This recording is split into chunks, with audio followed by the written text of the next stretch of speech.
Baik, teman-teman semuanya saya doakan mudah-mudahan semuanya sehat walafiat, mudah-mudahan semuanya dalam keadaan baik, semuanya dalam keadaan yang luar biasa. Malam hari ini saya cerita sedikit tentang apa yang mau kita bahas. Teman-teman semuanya pasti pengen omsetnya naik, pasti pengen omsetnya bertumbuh, berkembang, pasti pengen bisnisnya berkali-kali lipat mengalami pertumbuhan. Siapa sih yang nggak pengen? Pasti semua pengen dong.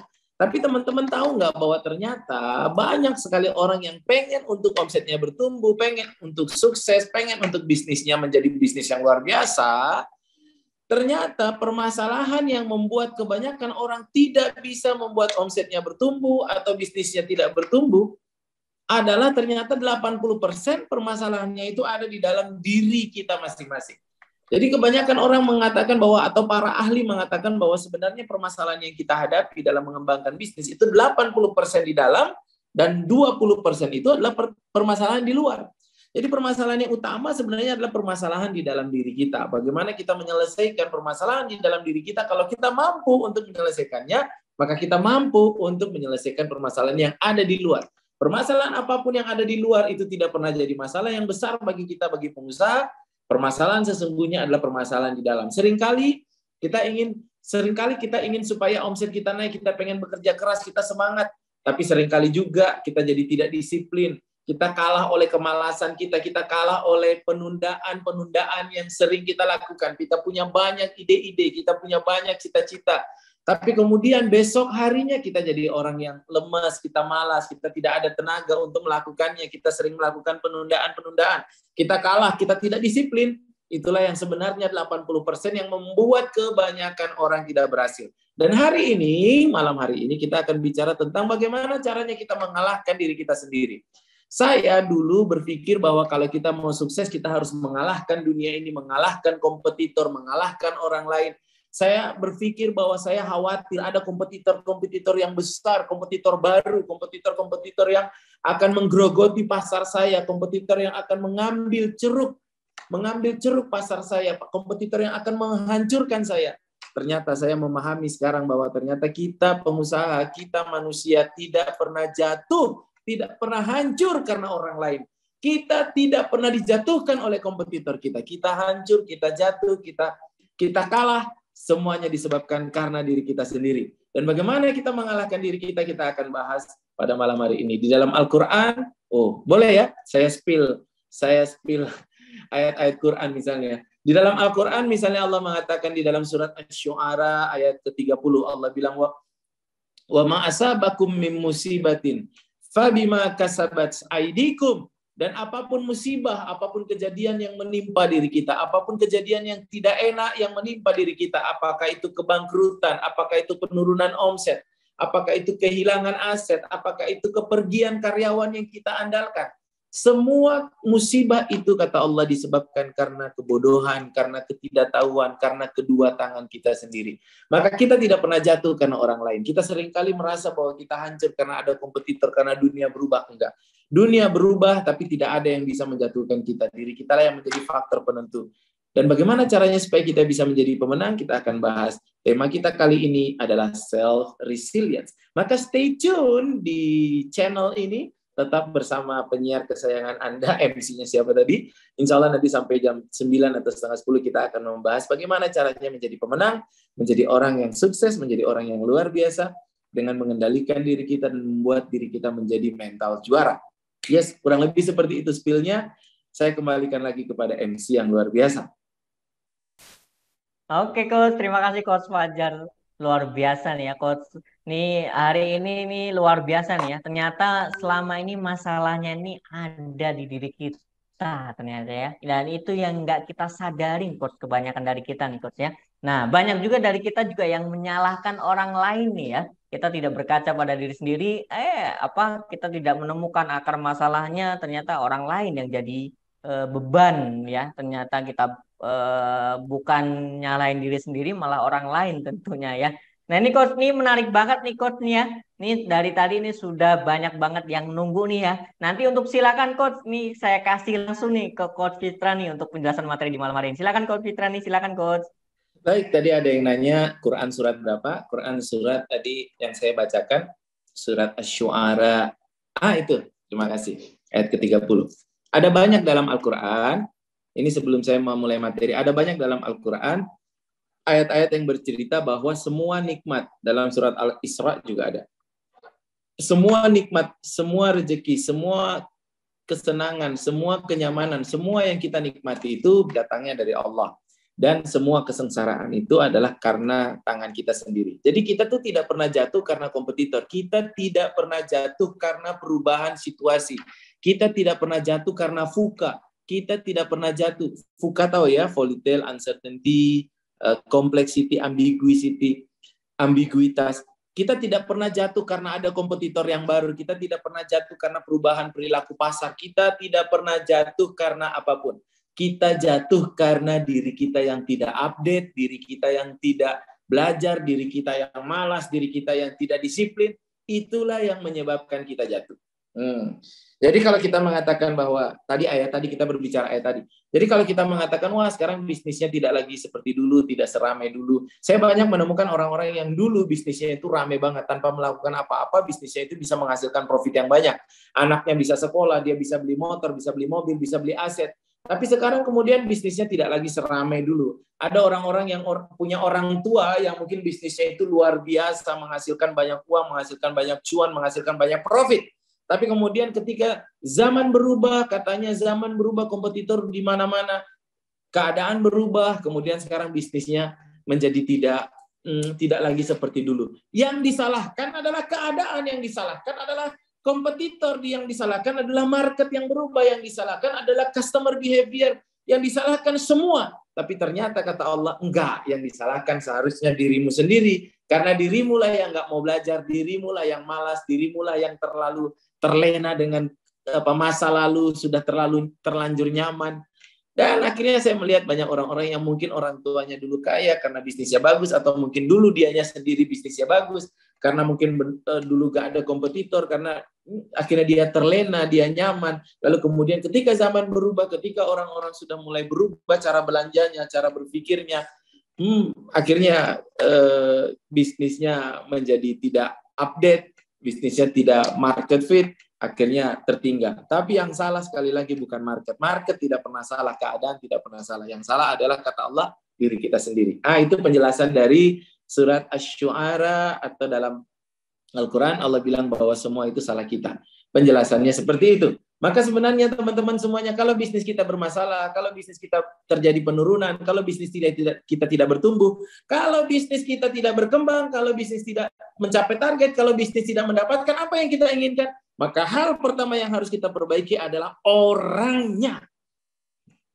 Karena faktor orangnya lah faktor yang paling menentukan kenapa bisnis itu bertumbuh atau tidak bertumbuh. Maka kalau teman-teman merasakan bisnis tidak bertumbuh, maka sebenarnya itu orangnya yang tidak bertumbuh, orangnya yang malas, orangnya yang tidak belajar, orangnya yang tidak menyesuaikan diri, orangnya yang tidak melihat perubahan, orangnya yang tidak melihat peluang baru. Ada banyak peluang-peluang baru.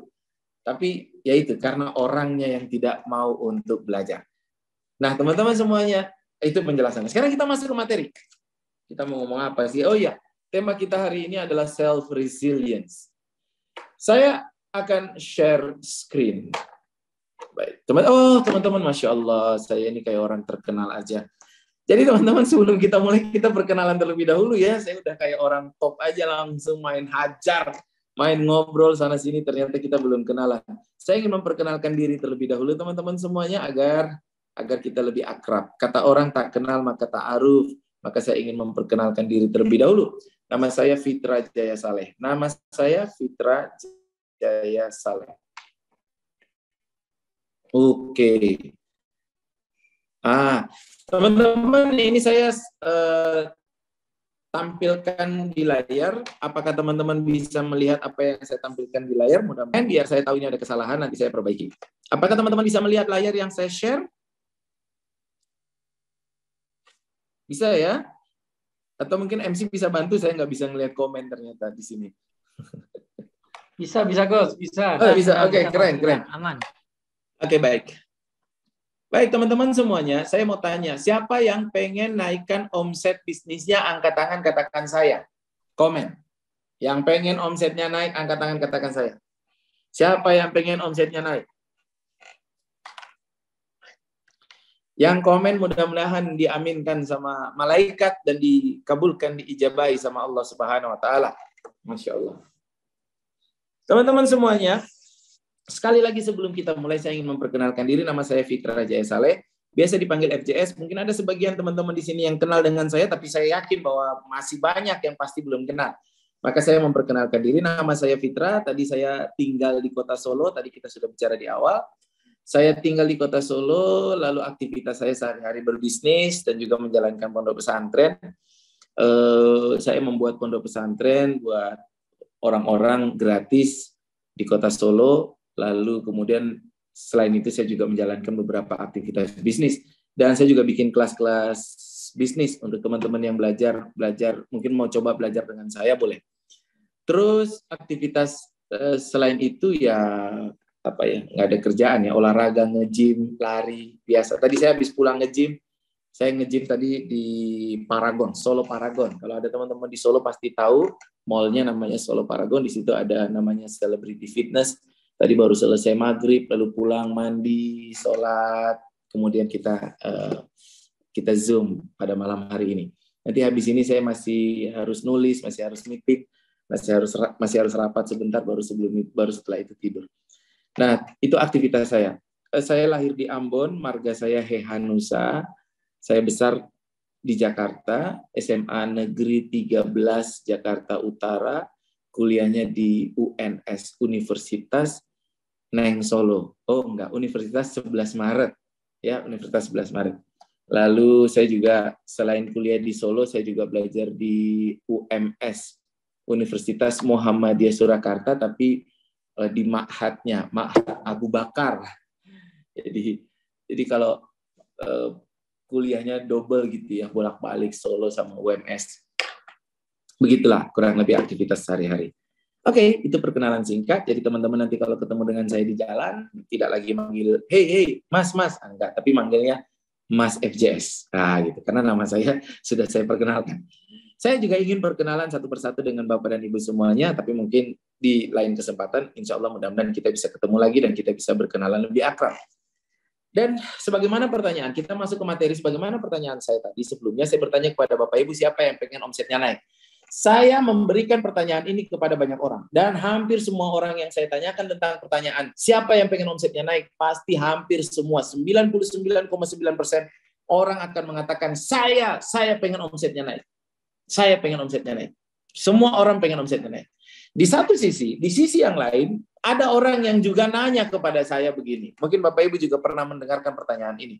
Ada beberapa orang yang bertanya kepada saya begini, Coach, saya lagi nggak semangat, saya lagi bad mood, saya lagi perasaannya berantakan, saya lagi, kacau, lagi risau, hatinya lagi nggak enak. Saya tanya, kenapa nggak semangat? Omsetnya lagi turun. Omsetnya lagi nggak bagus, omsetnya lagi terjun payung, gitu ya. Untung terjun payung, coba terjun bebas nggak pakai payung. Jadi kadang-kadang bukan kadang, seringkali ada orang yang bertanya kepada saya bahwa, saya keadaannya lagi nggak semangat, lagi lesu, omset lagi turun. Bapak Ibu, teman-teman, kakak, adik semuanya pernah nggak merasakan keadaan seperti ini? Ketika omset kita turun, hati kita lagi nggak enak, perasaan kita nggak enak, kita lagi nggak semangat. Kalau Bapak Ibu juga merasakannya, Bapak Ibu merasakan pernah atau sering merasakan bahwa ketika omset toko lagi sepi, omset lagi nggak ada, lalu itu membuat keadaan Bapak Ibu semangatnya turun, Bapak Ibu nggak bekerja keras, Bapak Ibu semangatnya turun, malah maunya healing, maunya rebahan, maunya santai-santai, maka Bapak Ibu tidak akan pernah omsetnya naik. Bapak Ibu tidak akan pernah bisa menaikkan omset kalau Bapak Ibu belum bisa untuk mengendalikan emosi, mengendalikan perasaan. Kalau kita masih termasuk orang-orang yang perasaannya, emosinya menjadi lemah, menjadi down, menjadi nggak semangat ketika omset kita turun, maka kita nggak akan pernah untuk bisa menaikkan omset. Saya ketika omset saya turun, ketika namanya kita pengusaha tuh omset naik turun, kayak naik roller coaster. Saya ketika omset saya turun, maka saya akan bekerja 2 kali atau 3 kali, saya memaksa diri saya untuk bekerja lebih keras dibandingkan ketika omset saya normal. Ini yang disebut dengan self-resilient, atau dalam bahasa Indonesia disebut ketekunan. Ketekunan. Untuk bisa naikin omset, yang kita butuhkan adalah ketekunan. ketahanan diri. Self-resilient adalah ketahanan diri, kemampuan untuk terus, tekun, berjuang, melakukan action secara konsisten, terus-menerus, disiplin, tidak mudah menyerah saat puluhan kendala datang, saat masalah banyak, saat kita omsetnya nggak ada, minggu depan mau bayar gajian, 2 hari lagi mau didatangi sama debt collector, nagih hutang, supplier sudah minta pembayaran, saat banyak sekali masalah. Tapi kita bisa tetap bekerja keras, kita tetap bisa disiplin, kita bisa tetap bekerja sebagaimana kita lagi semangat. Itu yang disebut dengan self-resilient. Dan ini adalah syarat nomor 1 untuk membuat bisnis kita bertumbuh dan omset kita naik. Jadi orang sering nanya kepada saya, Coach gimana cara naikin omset? Coach gimana caranya bisnisnya bertumbuh? Ada banyak ratusan cara yang bisa saya berikan untuk membuat omset naik. Tapi yang pertama adalah self-resilient. Ketekunan untuk terus bekerja, menjaga semangat kita berada di level paling tinggi, walaupun kita lagi nggak punya uang sama sekali. Menjaga semangat kita berada di level paling maksimal, walaupun hari ini nggak ada penjualan, nggak ada omset, nggak ada cash in, nggak ada uang masuk sama sekali. Bapak Ibu pernah nggak merasakan perasaan seperti ini? Ketika nggak ada, sepi banget toko kita, nggak ada penjualan, bulan ini sepi sekali. Tapi di saat seperti itu, di saat kendala datang, di saat kita nggak punya stok, di saat uang kita habis, kita tetap tersenyum sebagaimana seperti kita baru saja dapat transferan uang 1 miliar. Kita tetap matanya berbinar-binar. Kita tetap berangkat paling pagi bekerja. Kita tetap bangun pagi, mandi air dingin, berangkat kantor paling pagi, berangkat kerja, buka toko paling pagi, tutup toko paling malam. Senyum yang paling merekah, mata yang paling berbinar-binar. Itu yang disebut dengan self-resilient. Ketekunan itu yang menjadi syarat ketika kita lagi dalam masalah. Menjadi syarat ketika kita lagi keadaannya nggak bagus. Syarat untuk kita bisa bertumbuh. Siapapun di antara kita yang nggak mampu untuk self-resilient, ketahanan diri, tetap tekun, tetap bekerja keras, tetap semangatnya positif, tetap auranya, vibrasinya positif, walaupun keadaannya sangat negatif, walaupun keadaannya sangat hancur, maka tidak akan pernah bisa sukses. Kita tidak akan pernah bisa sukses kalau kita nggak mampu self-resilient. Maka sepatah hati, sepatah apapun hati kita malam hari, sehancur apapun perasaan kita saat ini, besok pagi kita harus tetap bekerja paling semangat. Walaupun kita lagi dikhianati, walaupun hati kita lagi putus cinta, cinta. Walaupun kita lagi dikhianati sama orang yang kita sayangi, yang kita cintai. Walaupun kita lagi, perasaan kita lagi diremuk-remuk karena karyawan kita ditinggal oleh karyawan yang kita andalkan. Tapi kita tetap bekerja di level yang paling tinggi, terus-menerus. Maka itu yang disebut self-resilient, itu yang bisa membuat kita berhasil. Selama kita nggak bisa mengendalikan emosi kita, apabila kita punya emosi negatif, lalu kita nggak bisa mengendalikan emosi kita, lalu kemudian kita terbawa emosi, kita lagi hancur perasaan, tambah lagi, terus kemudian kita pengen rebahan, lalu kita dengarkan lagu-lagu mellow, kau hancurkan aku dengan sikapmu, wah langsung hancur perasaan, tambah hancur, nonton drama Korea, tambah hancur lagi, wah hancur Mina, langsung kita nggak akan pernah bisa bertumbuh. Itu yang disebut self-resilient. Dalam bahasa agama, mohon maaf saya Muslim jadi saya menggunakan dalil-dalil dalam agama Islam. Dalam bahasa agama Islam, self-resilient ini dalilnya adalah dalam surah Al-Baqarah. Ketika kita butuh pertolongan, ketika kita dalam keadaan susah, Allah kasih kita 2 senjata. Allah bilang, ya ayyuhalladzina amanu wasta'inu bis-sabri was-shalah. Wahai orang-orang yang beriman, jadikanlah salat dan sabar, 2 senjata ini sebagai penolong. Ya, namanya penolong berarti kita lagi butuh ditolong. Namanya penolong yang Allah kasih ini berarti kita lagi berantakan, kita lagi hancur, kita lagi omsetnya turun, kita lagi berantakan keuangannya. Maka Allah kasih kita penolongnya 2. Salat dan sabar. Self-resilient itu bahasa Arabnya, bahasa Qur'annya sabar. Salat dan sabar. Salat itu artinya senjata yang kita pakai tetap meminta kepada Allah. Ya Allah, ya Allah, ya Allah, ya Allah. Selamatkan hamba, ya Allah, ya Allah. Saya yakin saya pasti berhasil, ya Allah, ya Allah. tetap berpegang teguh pada Allah, tetap berpegang teguh dan keyakinan kita kepada Allah bahwa kita pasti berhasil. Itu senjata yang pertama, tidak pernah putus asa kepada pertolongan Allah. Kita tetap itu senjata yang pertama. Tapi itu senjata pertama tuh nggak cukup. Kita cuma berdoa itu nggak cukup. Kita cuma meminta, kita cuma berharap, kita cuma yakin sama Allah itu nggak cukup karena harus ada dua senjata ini kita gunakan. Senjata yang kedua adalah sabar.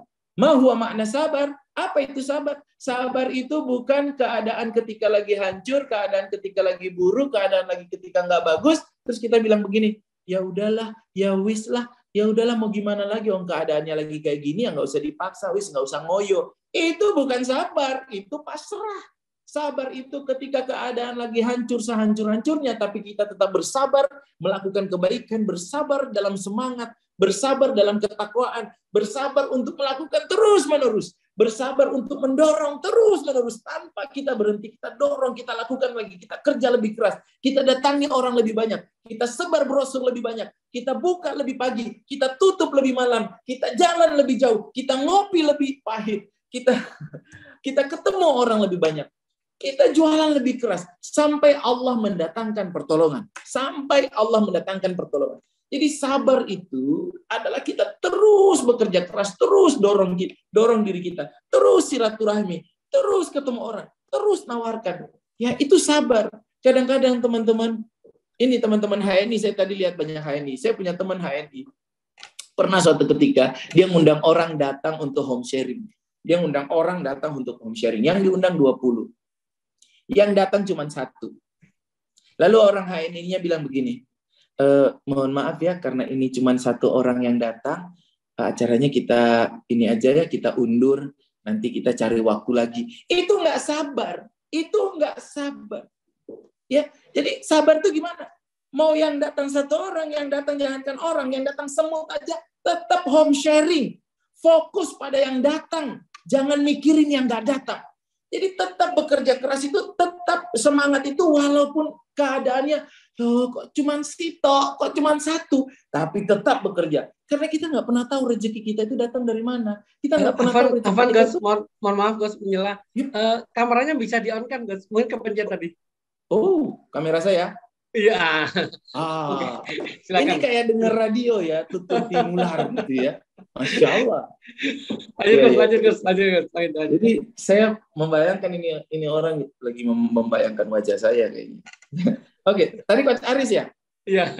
Oh iya, syukran. Iya. Kalau join, monggo, silakan Gus. Iya, tadi sampai mana tadi? Ini gara-gara Coach Aris ini. Aduh. Sampai mana tadi Gus ya? Iya. Sampai saya pernah punya cerita begini. Saya jualan. HNI Gus, HNI. Iya, tadi ada teman saya HNI. Di sini banyak tetangga-tetangga saya di sini ada HNI ya. Dan saya kenal dengan banyak orang HNI dan saya tadi sore ketemu dengan Mas Wisnu HNI di Solo Paragon. Dia cerita, "Wah, saya jadi DPR RI ini ya. Bagus, kamu memang cocok." Dia teman saya Mas Wisnu jadi anggota dewan, naik menggantikan anggota yang lama. Ini kita cerita. Jadi balik ke cerita. Saya pernah suatu ketika jualan produk namanya Vitakov di masa pandemi. Lalu di masa pandemi, lalu saya kerjasama dengan Bu Heni Coach Fahmi. Bu Heni sekretaris atau Bu Heni CEO-nya Coach Fahmi. Lalu Bu Heni itu bilang begini, Pak FJS, nanti Pak FJS ini ya datang ke Malang, gitu. Wah bahasanya begitu. Datang ke Malang, saya kumpulkan orang, gitu. Nanti Pak FJS cerita tentang Vitakov, gitu. Nanti mereka belinya lewat kami, gitu. Jadi Bu Heni itu kebetulan distributor saya. Beliau rencananya mau ngumpulin orang, lalu nanti saya datang dari Solo ke Malang, lalu nanti saya cerita tentang bisnisnya begitu dan begitu gitu ya. Nanti kalau ada orang mau beli, ada orang mau daftar, daftarnya di bawah jaringannya Bu Heni, begitu ceritanya. Lalu saya, oke, Bu, siap. Sudah kita tentukan jadwalnya, sudah kita buat waktunya. Lalu kemudian saya datanglah, saya berangkat dari Solo. 4 jam perjalanan. Saya bawa mobil sendiri dari Solo sampai di Malang. Sampai di Malang pas asar, acaranya tuh 3:30. Jadi pas asar saya sholat dulu jam 3 itu, sholat asar. Lalu setelah itu saya datang, saya nungguin. 3:30 saya nungguin, belum ada yang datang. Lalu jam 4 saya tunggu, belum ada yang datang. 4:30 belum ada yang datang. Kata Bu Heni, ini padahal sudah saya broadcast ke 600 orang. Wah, waktu saya mau datang itu dari Solo, saya sudah membayangkan 600 orang itu nanti sebanyak apa gitu ya. Pas sampai di sana sudah jam 4, belum ada yang datang. 4:30 belum ada yang datang. Jam 5 belum ada yang datang. 5:15, alhamdulillah ada 1 yang datang. Oh, 1 orang yang datang ditemani saudaranya, jadi berdua. Jadi undangannya 1, yang anterin 1. Sudah mau maghrib, belum ada yang datang. Padahal undangannya 600 orang di broadcast. Saya dari Solo itu sudah membayangkan ini bakal rame nih acara ini ya. Ternyata sampai di sana saudara-saudara, ternyata acaranya 1 orang yang datang. Lalu Bu Heni bilang begini, Pak FJS ini yang datang cuman ini, kita mulai aja. Nanti saya suruh semua karyawan saya ikut biar ruangannya nanti rame gitu. Lalu saya bilang sama Bu Heni nggak usah. Karyawannya nggak usah ikut. Nanti kalau karyawannya ikut, nanti mereka mau ikut daftar bisnis, mereka resign. Nggak usah. Biar orang yang datang itu aja suruh masuk. Ayo kita ngobrol. Lalu masuklah orang itu yang daftar, yang ikut itu, yang undangan itu 1 orang dan ditemani oleh saudaranya 1. Jadi berdua lah. Lalu saya yang presentasi. Saya tarik nafas dalam-dalam. Bismillah, di depan saya ini ada 2.000 orang dalam pikiran saya. Di depan saya ini saya berandai-andai. Di depan saya ini 2.000 orang. Gitu. Lalu saya mulailah presentasi. Saya berbicara itu dengan energi, dengan tekanan, intonasi seakan-akan, dengan semangat seakan-akan itu yang ada di depan saya itu benar-benar 2.000 orang. Iya, ya kalau nggak ribuan ya ratusan orang lah. Saya bercerita dengan penuh semangat, dengan lantang. Padahal yang nonton itu cuma 2 orang. Sampai 2 orang itu tuh telinga-telinga gitu ya. Mereka lihat, ini kok pembicaranya kok semangat banget, kayak pesertanya banyak gitu. Padahal cuma 2 orang gitu. Saya berdiri, saya cerita gitu ya. Saya nggak mikir nanti bagaimana caranya saya dapat rezeki. Saya nggak mikir, yang penting saya sabar dalam keadaan yang paling buruk, tetap bekerja dalam keadaan yang terbaik, dengan semangat yang paling bagus, dengan tatapan mata penuh semangat, dengan senyum yang paling merekah. Saya hajar aja. Saya prinsipnya adalah fokus sama yang datang, abaikan yang nggak datang. Yang nggak datang rugi. Saya semangat, saya sampaikan sampai pesertanya bingung itu. 15 menit azan. 15 menit azan maghrib. Selesai acaranya. Sudah selesai. Saya tarik nafas, azan selesai ditutup, saya tarik nafas. Saya bilang, ya Allah, saya telah menyelesaikan tugas saya, ikhtiar saya sebagai seorang hamba untuk bekerja sebaik-baiknya. Soal rezeki, saya serahkan kepada Engkau, ya Allah. Soal dari mana datangnya, otak saya nggak nyampe. Kalau saya pikir ini otak saya nggak nyampe. Dah, saya serahkan kepada Engkau. Saya mau pulang. Setelah sholat maghrib, kita ngobrol-ngobrol lah itu dengan 2 orang tamu itu. Ngobrol. Selesai, mereka daftar, bayar 7.500.000 1 orang. Mereka daftar, alhamdulillah mereka daftar. Ya, dapat juga closing 1 orang. Dan Bapak Ibu perlu tahu, 1-2 bulan setelah itu, setelah peristiwa itu, orang yang daftar di Malang itu, dia membawa ratusan orang lain, ratusan jaringan orang-orang yang ikut berdaftar. Ratusan orang yang kemudian mendaftarkan di bawah mereka itu. Masya Allah. Jadi orang itu terus mendaftar banyak sekali. Itu rezekinya datang, saya enggak tahu. Jadi seandainya waktu itu saya bilang, aduh ini yang datang cuma 1 orang. Bu Heni, ini kita reschedule aja lah, ini kita pending aja lah, kita nanti agendakan lagi. Seandainya saya tidak tekun, saya tidak resilience, saya tidak sabar, saya menyerah, saya pasrah, saya bilang udah diganti aja, di scheduling aja. Saya tidak yakin dengan Allah Subhanahu wa taala yang memberikan rezeki dari arah manapun. min haitsu la yahtasib, dari arah yang tidak disangka-sangka. Saya tidak yakin dengan itu. Saya sudah menyerah, maka tidak akan ada jaringan-jaringan baru ratusan orang yang mendaftar. Maka Bapak Ibu semuanya, dan saya melakukannya sampai dengan hari ini. Saya tidak peduli kalau saya bikin acara kumpul-kumpul yang datang 1, yang datang 2. Kalau saya bikin seminar yang datang 3, yang datang 4. Itu semangat saya kayak saya lagi ngajarin 100 orang. Nah sama kayak begini. Ini yang nonton ini benak saya ini ada 10.000 ini. Ada 10.000. Saya nggak tahu ini ada 10 orang doang ini mungkin yang lagi nyatat. Tapi nggak apa-apa, nggak masalah. Ini namanya ketahanan diri, kemampuan untuk disiplin, kemampuan untuk terus bekerja, kemampuan untuk melakukan apa yang harus kita lakukan, kemampuan untuk untuk bekerja di dalam keadaan yang maksimal, dalam keadaan yang paling semangat saat keadaan kita lagi nggak bagus. Nah itu. Jadi apalagi saya laki-laki, saya merasa saya nggak boleh baper.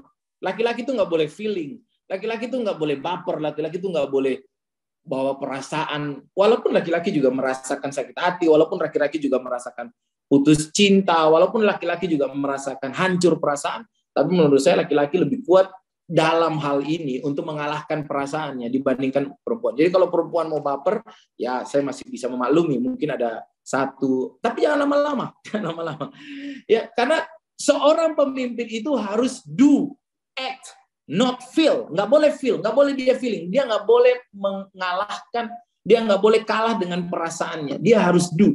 Apapun yang terjadi dia harus bangun paling pagi, mandi pagi-pagi, berangkat paling pagi, kerja paling keras, melakukan semua yang sudah dia agendakan. Apapun yang terjadi kemarin, apapun yang terjadi, perasaannya sehancur apapun dia harus mengabaikan itu, dan dia harus disiplin.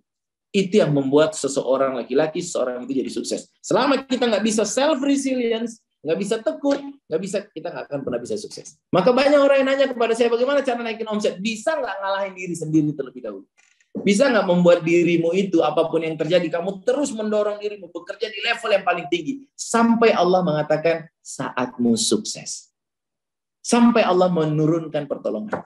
Saya selalu yakin bahwa pertolongan, kita nggak mungkin sukses tanpa pertolongan dari Allah. Nggak mungkin. Kita nggak mungkin sukses. Kaidah yang pertama, kita nggak mungkin sukses tanpa pertolongan dari Allah.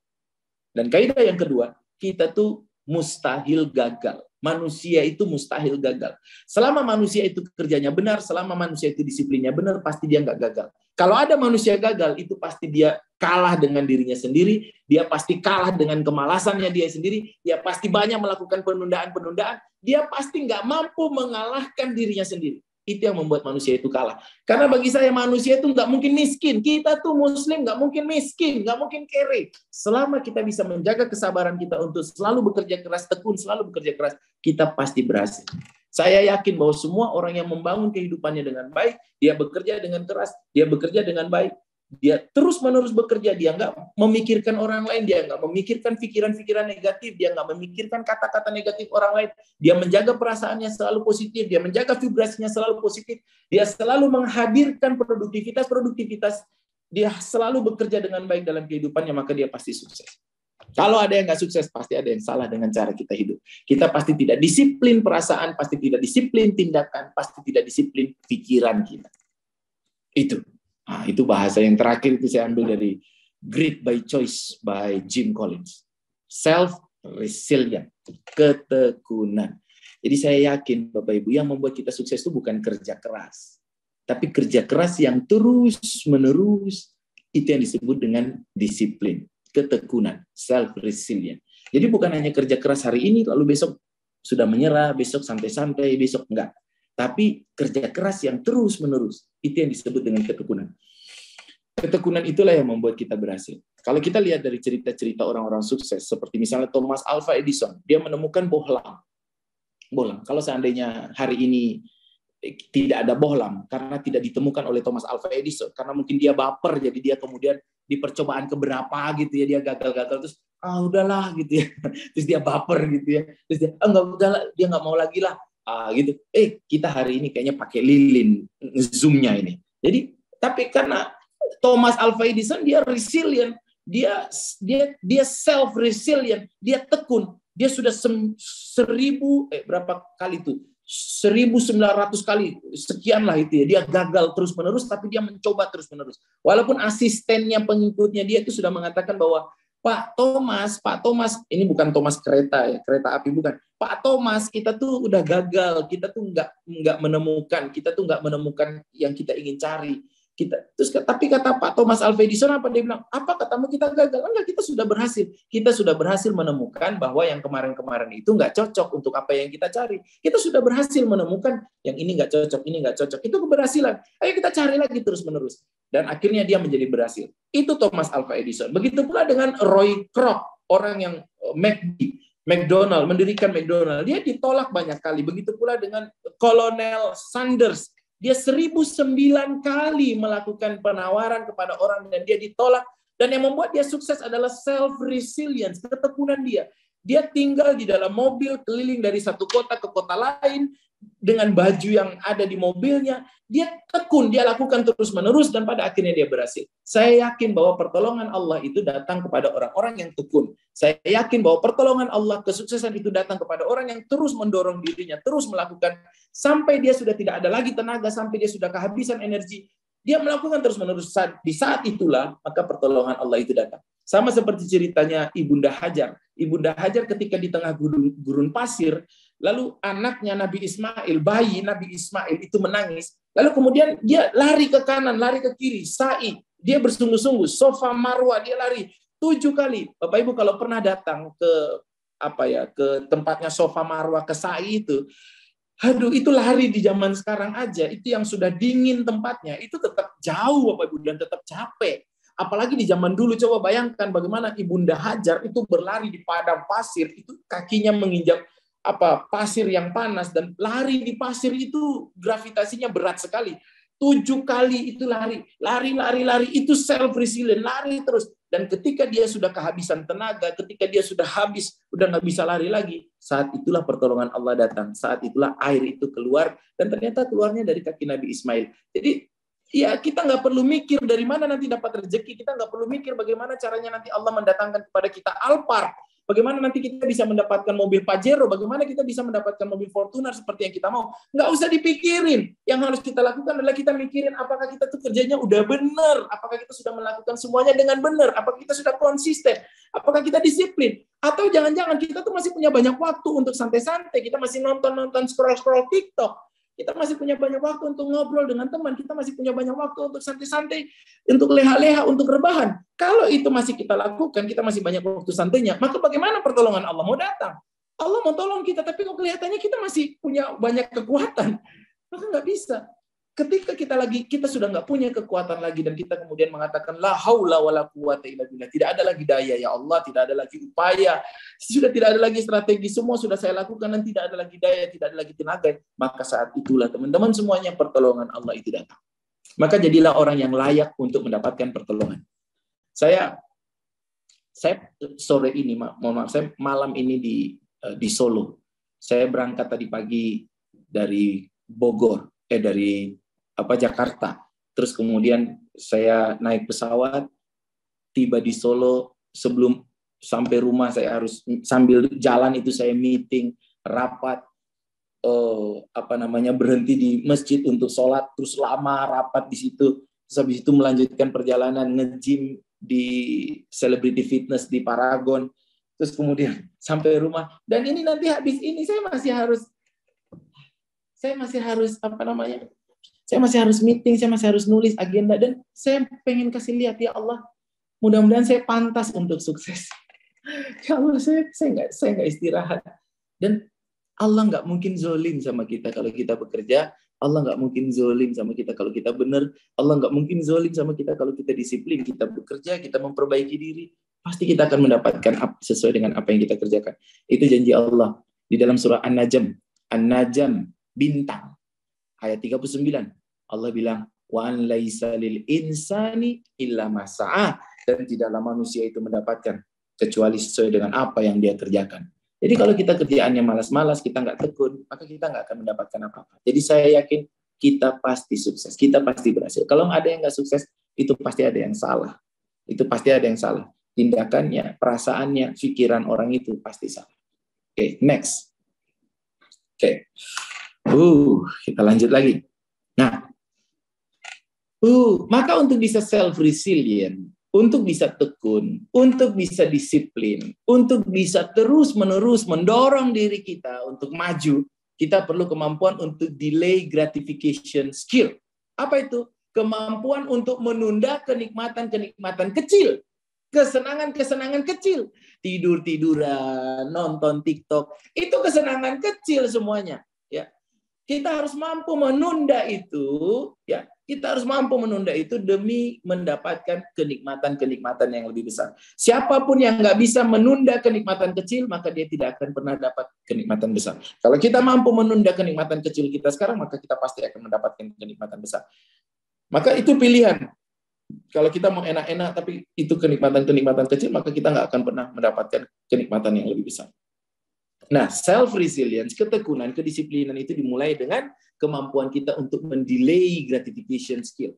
Menunda kenikmatan, kesenangan kecil untuk mendapatkan kenikmatan di masa depan yang jauh lebih besar. Nah, bagaimana caranya mendapatkan self-resilience? Supaya kita tekun, Bapak Ibu, teman-teman semuanya, kakak, adik, mbak, mas, untuk mendapatkan self-resilience, yang pertama tadi adalah delay gratification skill.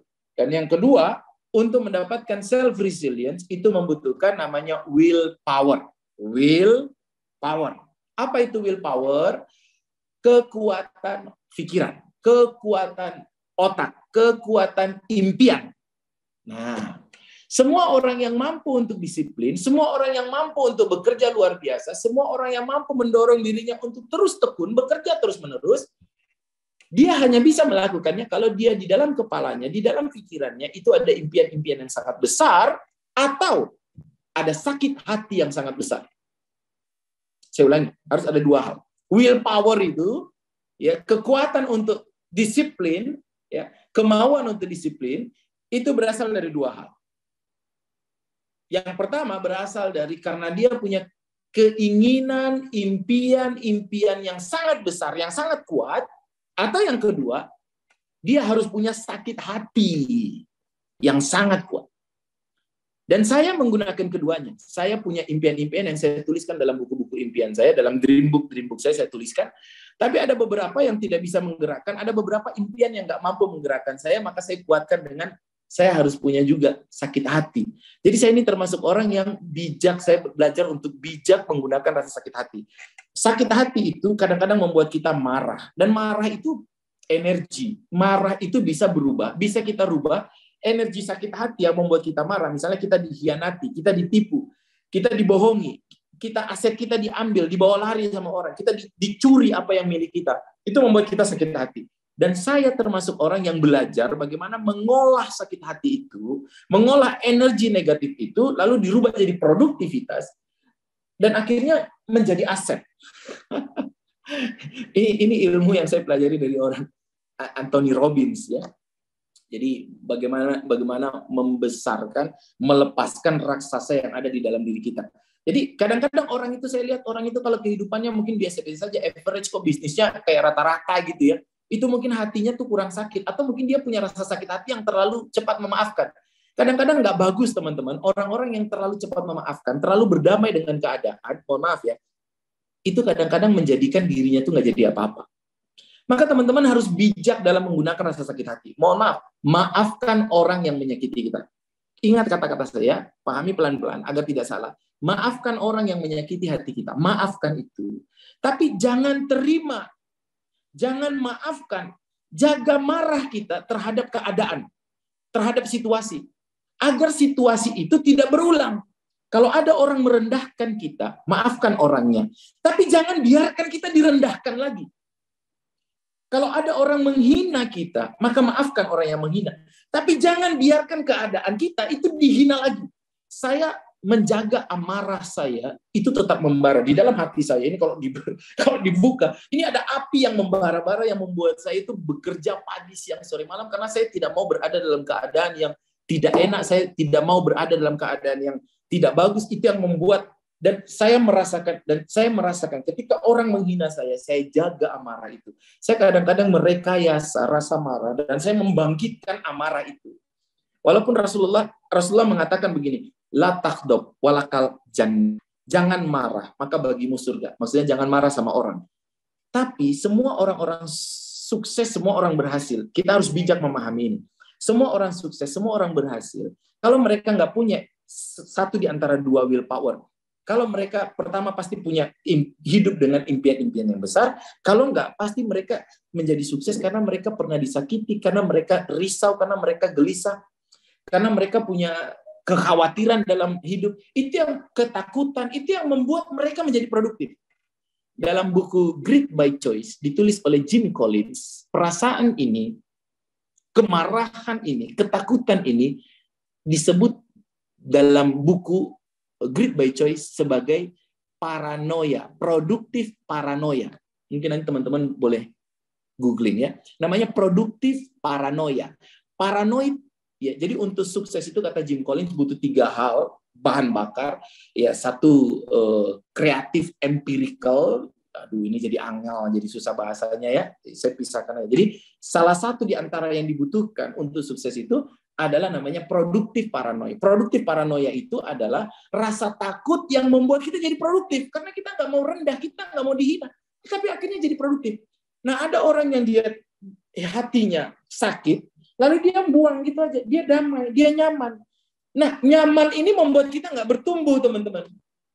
Nyaman itu, jadi rasa sakit yang kadang-kadang itu terjadi, kita harus mampu untuk merubah bahan bakar energi negatif seperti batu bara itu ya. Energi negatif diubah dalam hati kita, kemudian kita keluarkan jadi produktivitas itu jadi aset. Wah, ini gimana saya menjelaskan yang mudah-mudahan teman-teman paham ya. Jadi itu yang disebut dengan produktif paranoid. Orang seperti Bill Gates itu dia paranoid, tapi paranoid yang membuat dia produktif dan itu membuat dia kaya raya. Semua orang yang tidak punya paranoid, semua orang yang tidak punya rasa takut, tidak punya khawatiran, dia nggak jadi apa-apa. Bill Gates itu, misalnya salah satu paranoidnya Bill Gates itu begini, dia kalau lihat kondisi keuangan perusahaan, Bill Gates, dia ngelihat Microsoft itu misalnya nggak punya cash, nggak punya uang untuk ngegaji karyawan 1 tahun ke depan, itu dia paranoid. Itu dia paranoid. Coba bayangkan, kita kan biasa-biasa saja kan, kita nggak khawatir kan kalau perusahaan nggak punya uang untuk gaji 1 tahun ke depan kan, yang penting gaji bulan ini ada kan, kita kurang paranoid, kita kurang takut, kita kurang rasa khawatir. Elon Musk itu paranoid banget, dia bisa panggil karyawannya datang jam 3 pagi untuk meeting, hanya untuk memastikan bahwa besok tuh lancar, besok tuh bagus. Paranoid. Itu yang disebut dengan produktif paranoid. Hidup kita kadang-kadang terlalu nyaman, kadang-kadang ya wis lah, kadang-kadang terlalu membiarkan hati kita disakiti, ya dimaafkan. Dimaafkan tapi terulang lagi, kita dijelekkan lagi, kita tetap jelek, kita tetap hina. Ya kenapa kita disakiti? Ya karena kita hina, karena kita nggak menjadi orang apa-apa, maka orang berani sama kita.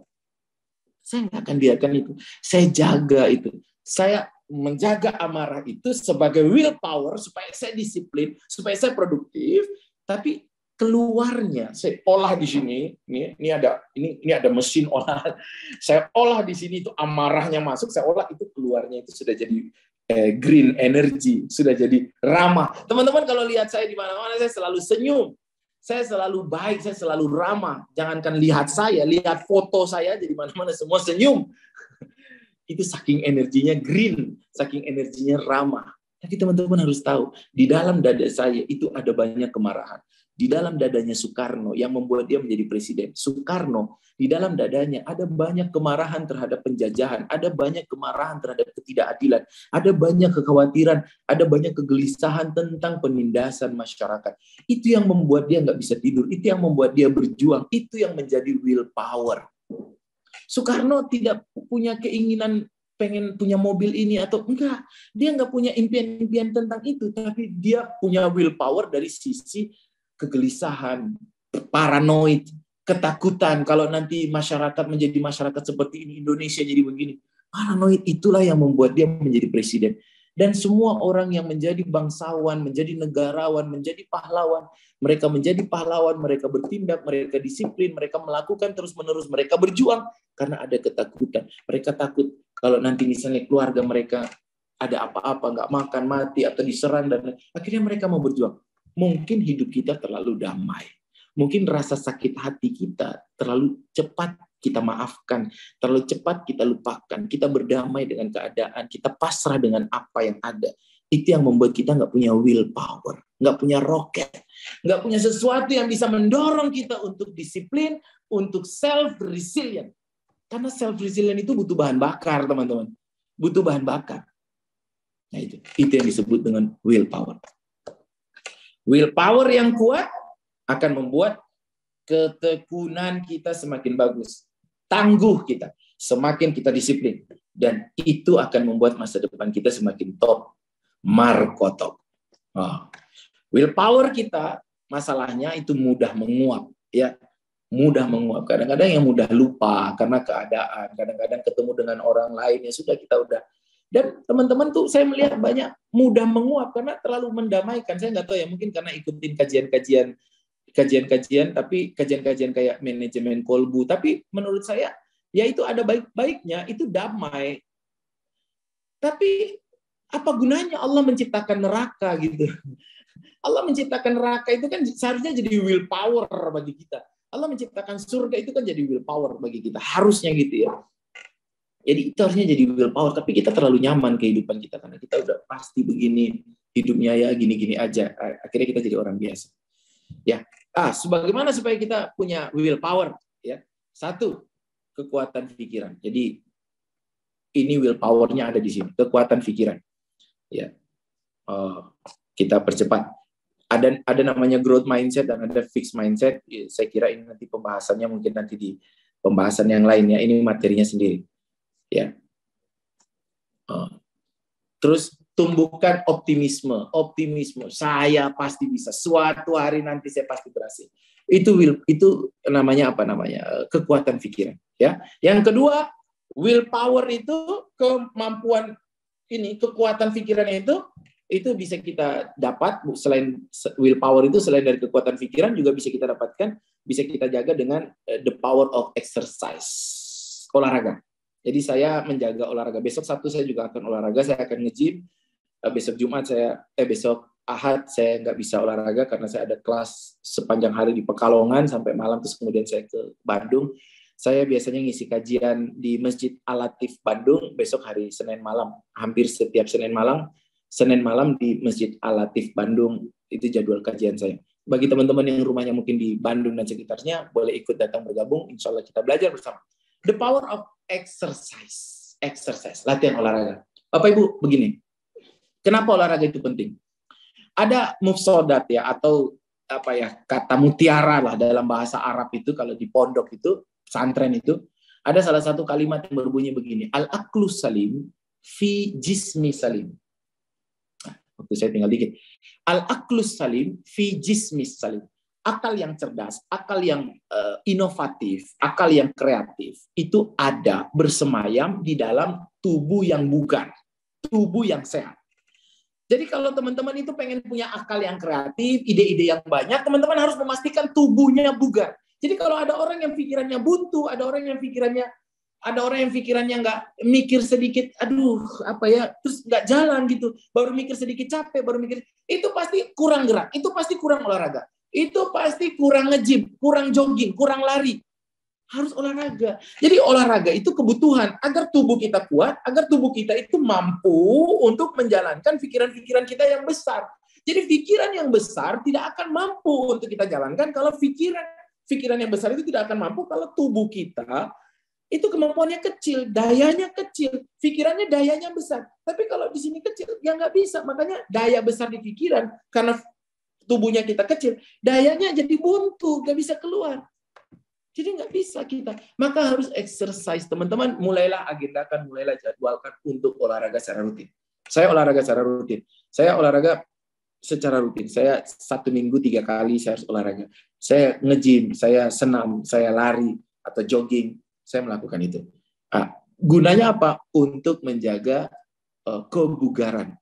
Karena di dalam tubuh yang bugar itulah bersemayam pikiran-pikiran yang kreatif, pikiran-pikiran yang inovatif. Dan teman-teman harus tahu, katanya Robert Kiyosaki, dia mengatakan uang itu datang dari ide. Uang itu datang dari ide. Dan ide-ide itu kalau teman-teman butuh uang, pengen 1 miliar, pengen 2 miliar, teman-teman harus punya ide. Pengen 10 miliar harus punya ide. Bagaimana cara mendapatkannya? Dan untuk mendapatkan ide-ide 10 miliar, untuk membuat ide-ide bagaimana 100 miliar, teman-teman harus punya tubuh yang bugar. Tubuhnya nggak bugar, ide-ide nggak jalan, uang nggak dapat. Begitulah kura-kura. Yang ketiga, untuk punya willpower, harus punya makanan yang nutrisi yang seimbang, makanan yang bagus. Teman-teman jaga makan. Saya termasuk orang yang makan tidak sehari 3 kali. Saya makan tidak sehari 3 kali. Saya makan sesuai dengan sunnah Rasulullah. Rasulullah mengajarkan kepada kita untuk makan itu di saat lapar dan berhenti sebelum kekenyangan. Makan itu di saat lapar. Jadi saya kalau lapar, saya makan. Dan biasanya saya lapar itu kalau pagi. Saya laparnya jam 10. Maka saya makannya jam 10. Ya kalau pagi itu saya minum air putih. Kalau ada buah, saya makan buah di pagi hari jam 7 gitu ya. Lalu saya nggak lapar. Lalu saya makan karbo nanti jam 10. Karena kalau saya pagi-pagi sudah makan karbo, itu nanti saya jadi low energy level. Level saya, energi saya jadi turun karena karbonya udah masuk di pagi hari. Jadi kalau pagi-pagi makan karbo jangan terlalu banyak. Saya jam 10 baru kemudian makan karbo. Makan nasi atau sejenisnya, roti. Pagi-pagi itu biar saya dapat energi yang bagus, saya butuh mikir yang keras. Saya biasanya makan buah-buahan di pagi hari, air putih, buah-buahan di pagi hari. Lalu kemudian siang-siang saya jam 10 atau jam 11 saya mulai makan siang karena laparnya di situ. Nanti jam 4 atau jam 5 saya makan lagi, terus habis itu malam udah nggak makan lagi. Kadang kalau malam kayak gini lapar ya saya cari buah. Jangan makan jus malam-malam, apalagi yang ada susunya ya, itu nggak bagus. Nah, jaga nutrisi kita karena nutrisi kita itu membuat tubuh kita kuat atau enggak. Tubuh yang lemas ya nggak mungkin kita bisa disiplin, nggak mungkin kita bisa tekun, ya udah pasti rebahan lah, udah pasti tidur-tiduran, orang tubuhnya nggak kuat, ya karena apa? Salah makan. Jadi makannya juga dijaga. Ya. Dan yang terakhir adalah kekuatan dari tidur. Belajar untuk deep sleep. Saya termasuk orang yang pelor. Pelor itu nempel langsung molor. Dan saya bisa tidur, alhamdulillah saya bisa tidur di mana saja. Dan saya kalau tidur sangat lelap. Saya bisa tidur di mana saja. Di mana saja, di bis, di kereta, bahkan saya dari SMA itu berdiri pulang, kalau pulang sekolah itu berdiri, naik bus kota itu berdiri tidur. Jadi sampai berdiri itu tidur. Saya pernah naik motor, diboncengi oleh teman saya namanya Regis, ya dia pernah boncengin saya waktu SMA dulu, dari Puncak saya nebeng sama dia. Dan saya tidur, dibonceng sama dia. Dari Puncak sampai di Priuk, saya tidur. Dan ketika dia berhenti mendadak, saya baru kebangun. Saya bilang, mohon maaf, saya tadi ketiduran. Dia jawab, iya, saya juga baru bangun. Jadi ternyata dia juga sambil merem tidur, saking capeknya. Jadi itu bahaya ya, tolong itu nggak usah diikutin. Tapi itu, saya kalau mau tidur itu tidur di mana saja. Jadi tidur sambil duduk bisa, tidur sambil, dan tidurnya harus tidur yang benar-benar deep sleep. Gitu ya, masuk ke dalam beta gitu ya. Oke. Nah, itu tadi willpower. Nah, sekarang terakhir 5 cara untuk membuat self resilient. Yang pertama, supaya kita tekun, supaya kita disiplin, hindari smartphone culture. Hindari gangguan destruktif dari handphone. Mohon maaf Bapak Ibu, HP saya. Ini HP saya. Bapak Ibu, saya buka HP saya. Saya Face ID dulu. Bapak Ibu, HP saya itu nggak ada notifikasi. Nggak ada notifikasi. Bapak Ibu kalau pernah WA saya, siapapun itu, Coach Aris pernah WA saya. Bapak Ibu kalau WA saya, Bapak Ibu tidak akan mendapat, Bapak Ibu pasti akan centang 1. Kalau WA saya pasti centang 1. Jadi saya nggak punya notifikasi WA pop-up gitu. Nggak. Kalau Bapak Ibu WA saya pasti centang 1. Kalau saya buka WA-nya, baru WA itu pada masuk. Baru centang 2. Saya nggak mau dikendalikan oleh smartphone. Semua aplikasi, TikTok, Instagram, Facebook, mereka dibuat untuk dilihat. Semakin banyak, semakin sering kita melihat, maka semakin tinggi valuasi mereka. Semakin banyak kita sering melihat aplikasi-aplikasi itu, maka mereka semakin bagus. Maka mereka memang mereka mendesain aplikasi-aplikasi mereka untuk mencuri waktu-waktu kita, untuk mendistrupsi kehidupan kita. Maka kita jangan mau untuk didistrupsi oleh aplikasi-aplikasi itu. Maka saya nggak ada pop up atau nggak ada notifikasi apapun. Kalau saya buka Facebook, Bapak Ibu, ini saya buka Facebook. Kita lihat ya, saya buka Facebook. Ini Facebook saya yang warna biru. Ini kalau saya buka, lihat, ini nggak ada notifikasinya. Nah, ini kalau saya buka baru ada notifikasinya. Jadi notifikasinya tuh nggak muncul. Jadi saya nggak punya apalagi notifikasi ting. Ini ada yang komen. Saya balas-balas komen dulu ya. Enggak. Jadi saya dan TikTok, mohon maaf ya, saya punya TikTok. Kalau Bapak Ibu nggak bikin konten, Bapak Ibu bukan konten kreator, mending nggak usah download TikTok deh. Itu benar-benar annoying banget. Itu benar-benar mengganggu hidup. Itu benar-benar mencuri waktu kita. Itu membuat kita nggak disiplin. Itu membuat hidup kita hancur. Itu membuat hidup kita berantakan. Bapak Ibu kadang-kadang kita nggak sadar, setengah jam kita, 1 jam kita itu dicuri oleh TikTok. Dan kalau itu terjadi terus-menerus, ada yang 2 jam, ada yang 3 jam, ada yang 4 jam, itu parah Bapak Ibu. Kalau itu terjadi kepada kita terus-menerus, maka kita bagaimana mau sukses, kita bagaimana mau disiplin, kita bagaimana mau tekun. Ada banyak ide-ide, ada banyak gagasan-gagasan, ada banyak rencana-rencana yang mau kita lakukan, tapi bagaimana caranya kalau kita, waktu-waktu kita dicuri oleh TikTok, dicuri oleh Facebook, kita nggak bakalan bisa sukses. Maka atur smartphone kita, kalau enggak hidup kita akan berantakan. Cara yang pertama untuk tekun. Ya, Yang kedua, hindari decision fatigue. Decision fatigue ini adalah sebuah keadaan yang disebabkan karena kita terlalu banyak pilihan dalam kehidupan. Jadi Bapak Ibu semuanya, tidak semua hal itu harus dipusingkan. Kadang-kadang pikiran kita tuh capek karena kita terlalu musingin hal-hal yang nggak penting. Ya, Bapak Ibu tahu kan siapa namanya? Mark Zuckerberg. Mark Zuckerberg itu kan kalau pakai baju selalu itu saja. Begitu pula kalau Steve Jobs pakai baju ya itu saja. Begitu pula Bill Gates pakai baju itu saja. Kenapa? Apakah karena mereka nggak punya baju yang lain? Kenapa mereka bajunya itu saja? Bukan mereka nggak punya baju yang lain, tapi mereka menghindari decision fatigue. Mereka menghindari keadaan di mana mereka harus mikir banyak untuk sesuatu yang nggak penting. Untuk sesuatu, karena mereka menyimpan energi mereka, agar energi mereka di hari itu bisa digunakan untuk mengambil keputusan hal-hal yang besar, hal-hal yang penting. Nah kadang-kadang, terutama ibu-ibu ya, ibu-ibu itu mak-mak ya, kalau nanya sama suami, Abi, bagusnya ini pakai baju yang mana nih, yang merah atau yang putih? Gitu ya. Itu di depan lemari itu bisa setengah jam. Ini nggak ada baju, padahal banyak bajunya ya. Tanya, baju merah apa yang putih nih, Bi? Kata abinya, putih aja, Mi. Gitu. Kayaknya merah ya bagus. Ya udahlah, terserah. Pas keluar rumah yang dipakai baju hitam. Nah itu kan kadang-kadang hal-hal yang nggak, maaf ya, penting apa enggak ya, tapi itu kan nggak penting untuk seluruh alam semesta ini. Kalau kita menghabiskan waktu untuk hal-hal yang seperti itu, ya kita nggak bisa punya waktu untuk hal-hal decision fatigue. Itu membuat otak kita udah capek karena mikirin sesuatu. Bapak Ibu kalau ketemu saya, Bapak Ibu lihat kaos saya itu selalu hitam.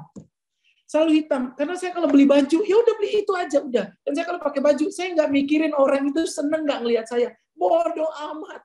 Yang penting saya senang pakai bajunya, saya nyaman. Udah selesai. Saya nggak mau decision fatigue. Saya nggak mau pakai baju karena orang lihat bagus. Enggak, saya nggak pakai buat orang lain. Saya pakai buat diri saya sendiri. Ngapain saya mikirin orang lain? Saya nggak mau menyenangkan orang lain. Saya pakai agar saya senang gitu. Jadi saya pakai baju apa yang saya suka. Ya saya pakai baju hari ini juga nggak dikancing. Jadi saya pakai apa yang saya suka. Ya udah santai aja.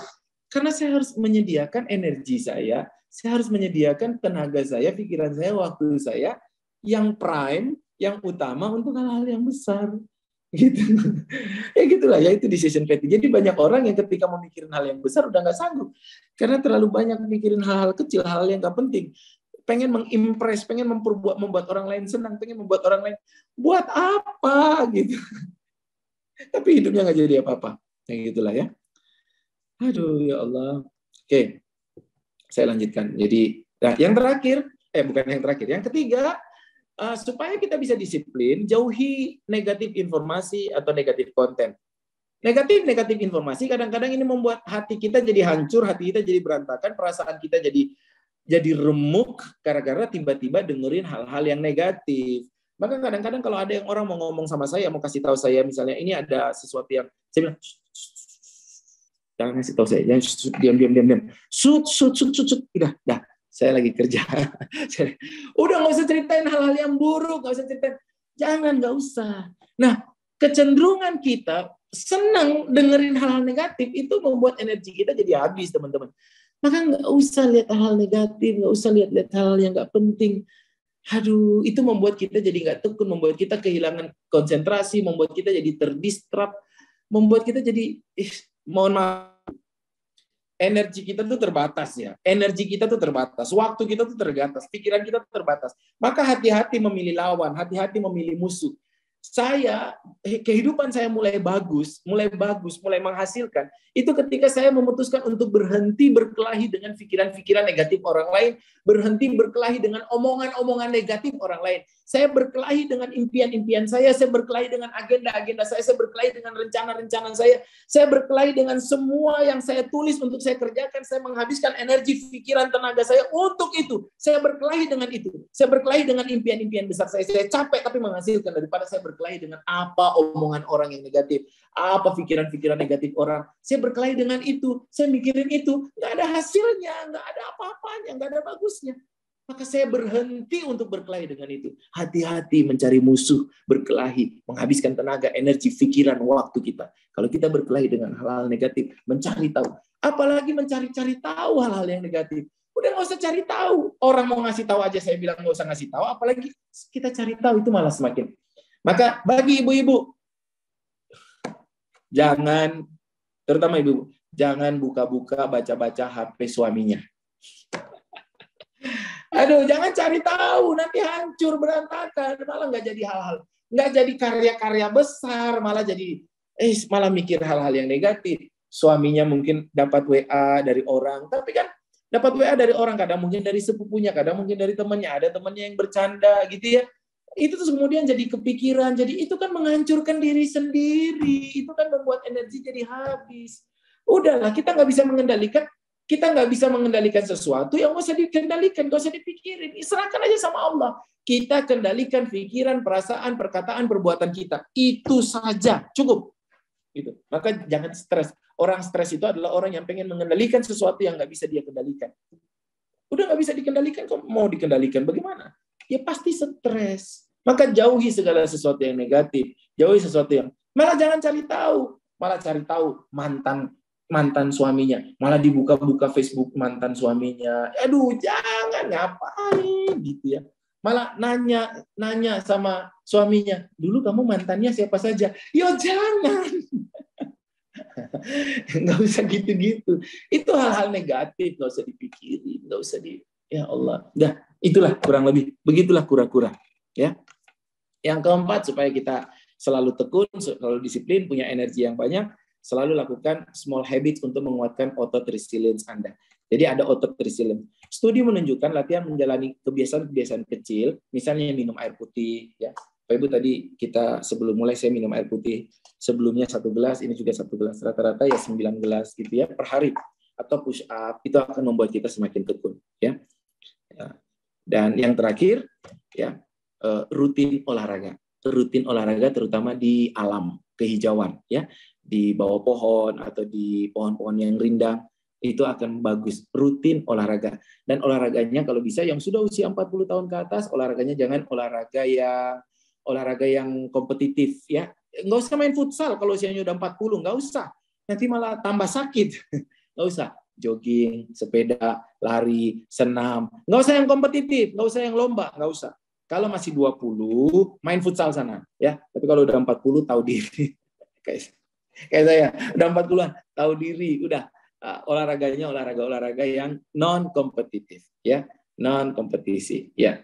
Jadi ya nggak usah yang menang atau kalah. Nah, kurang lebih begitu Bapak Ibu semuanya. Mudah-mudahan apa yang saya sampaikan ini berguna dan bermanfaat bagi Bapak Ibu semuanya.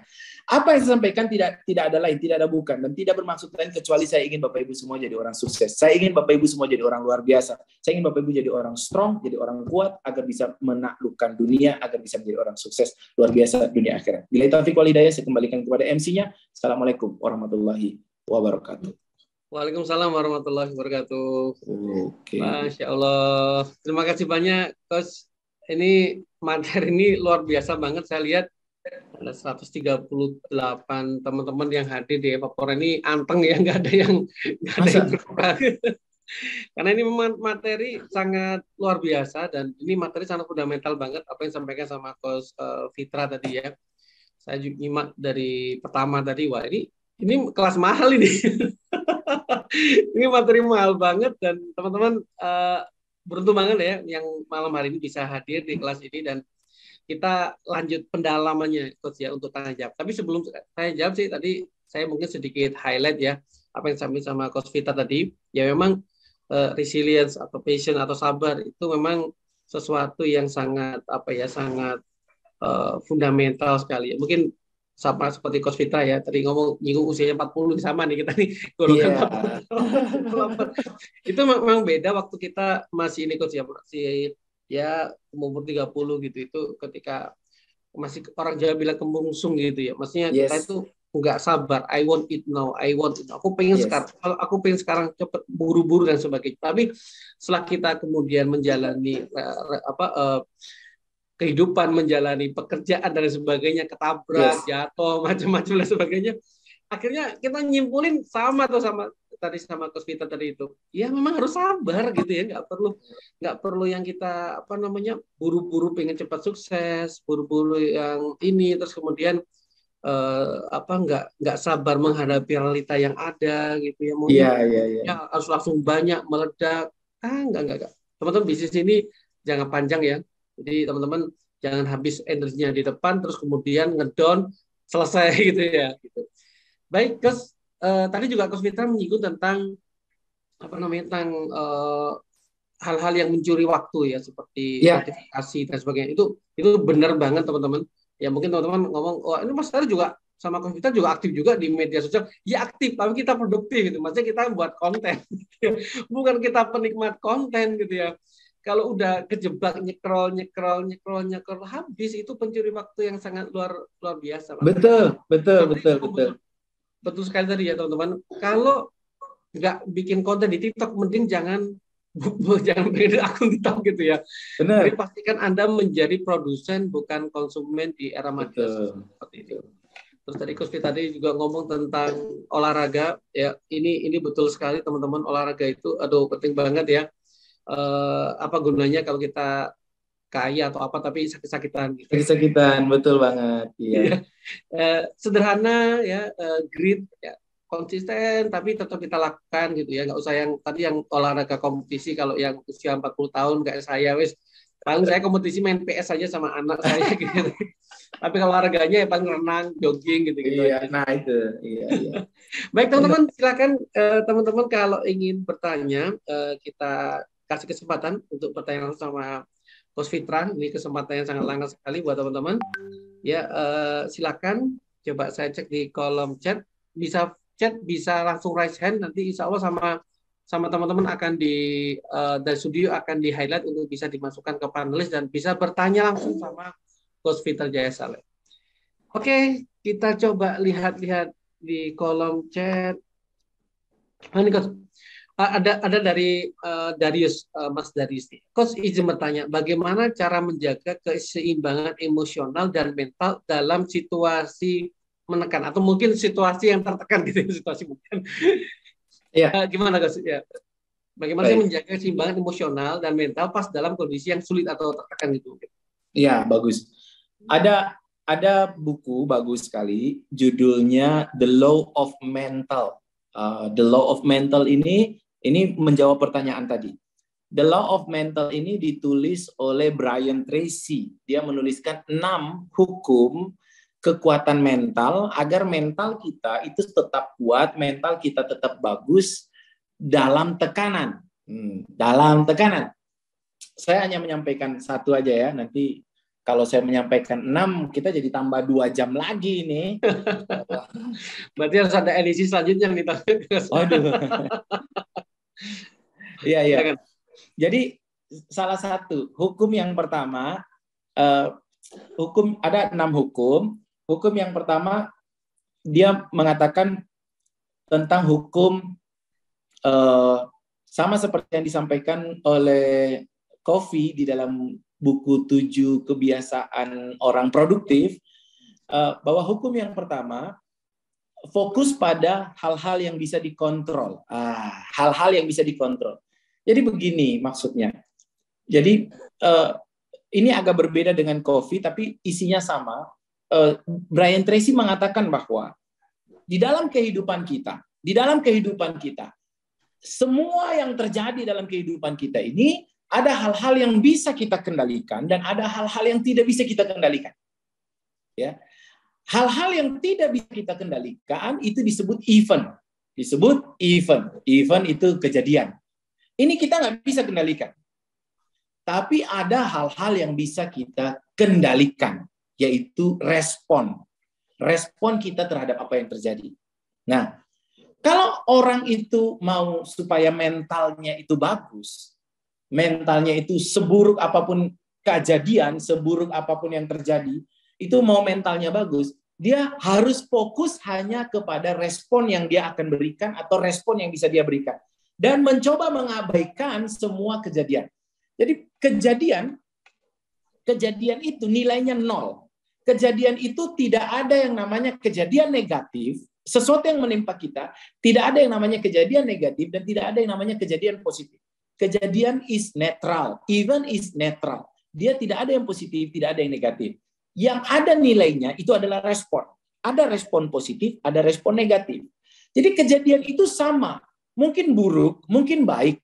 Tapi dalam Al-Quran juga mengatakan hal yang sama. Dalilnya di dalam Al-Quran Allah mengatakan sesuatu yang baik. Menurut kita belum tentu itu baik. Sesuatu yang kita nggak suka, itu juga belum tentu buruk. Artinya bahwa Allah juga mengatakan bahwa kejadian itu netral. Kejadian itu tidak punya nilai. Yang ada nilai itu adalah respon kita. Jadi kalau ada kejadian yang buruk, tapi kita mampu memberikan respon yang positif, maka kejadian berikutnya adalah kejadian yang baik. Saya ulangi, rumusnya. Kalau ada kejadian buruk menimpa kita, kejadian buruk adalah kejadian yang tidak mengenakan bagi hati kita, tidak mengenakan bagi perasaan kita. Itu kejadian buruk. Ya, kita rugi, kita ditipu, kita dibohongi, kita dihancurkan perasaannya, itu kejadian buruk. Kalau ada kejadian buruk, lalu kita mampu memberikan respon positif, maka kejadian berikutnya adalah kejadian baik. Itu rumusnya. Begitu pula sebaliknya, kalau ada kejadian buruk, lalu kemudian kita memberikan respon negatif, maka kejadian berikutnya adalah kejadian lebih buruk lagi.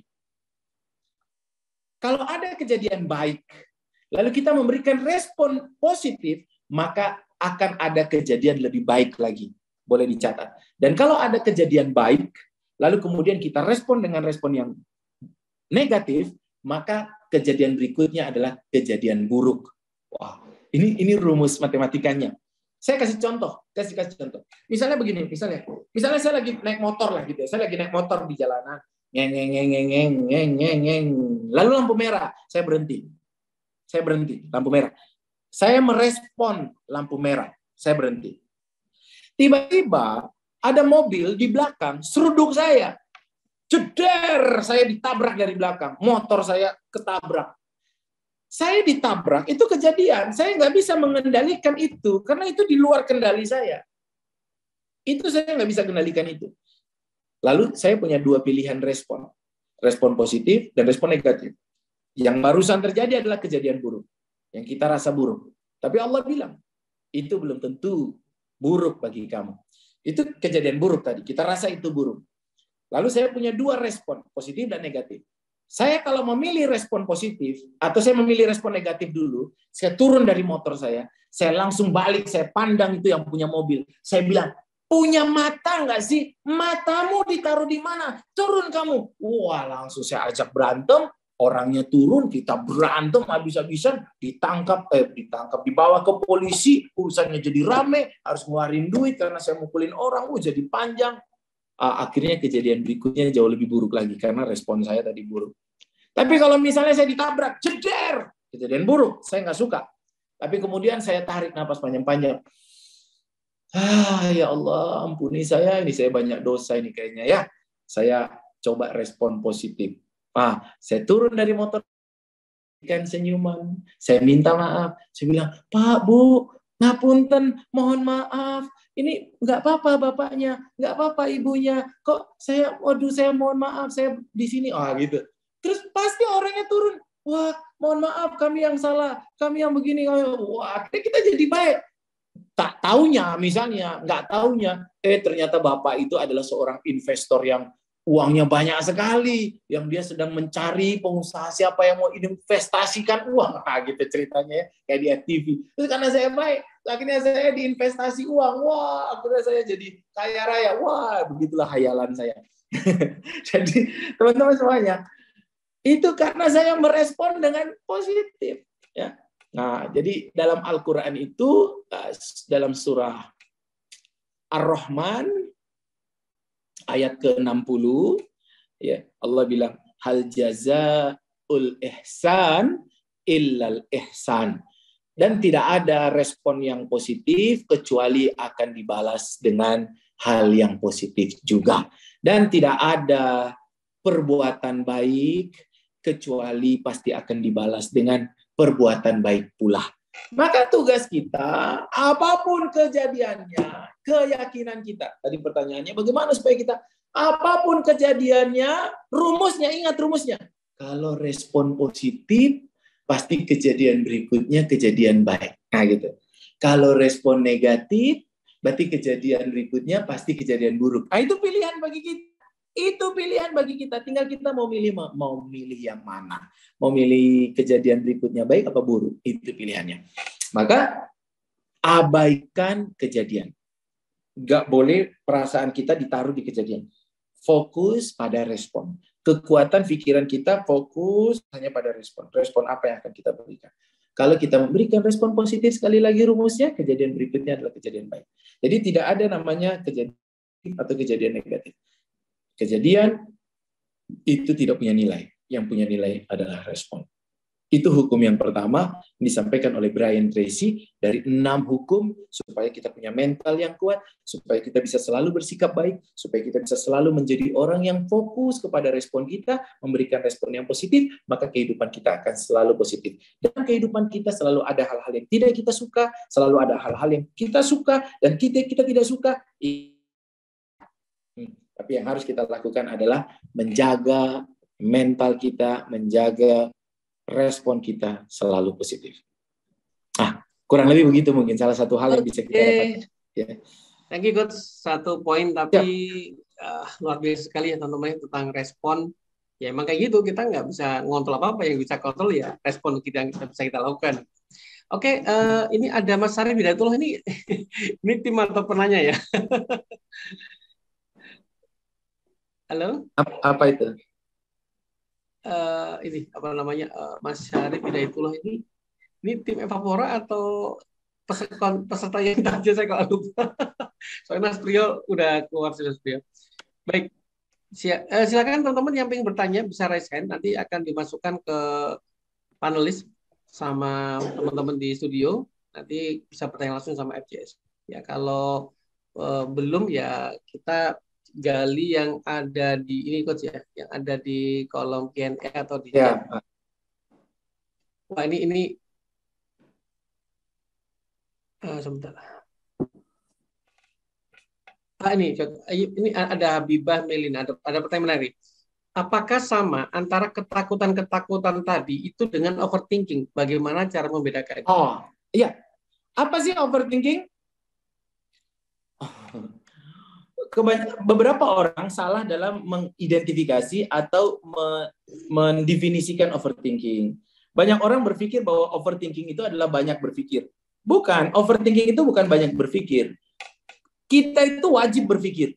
Al-Quran itu menyuruh kita berpikir. Dalam Al-Quran itu banyak ayat-ayat tentang afala ta'qilun. Kita disuruh berpikir, kita disuruh untuk memikirkan masa depan. Kita disuruh, nanti ini gimana, nanti kalau ini gimana, nanti kalau... kita harus berpikir, dan itu bukan overthinking. Overthinking itu bahasa Indonesianya adalah berpikir sesuatu di luar kendali kita. Itu namanya overthinking. Memikirkan sesuatu yang nggak bisa kita kontrol, itu namanya overthinking.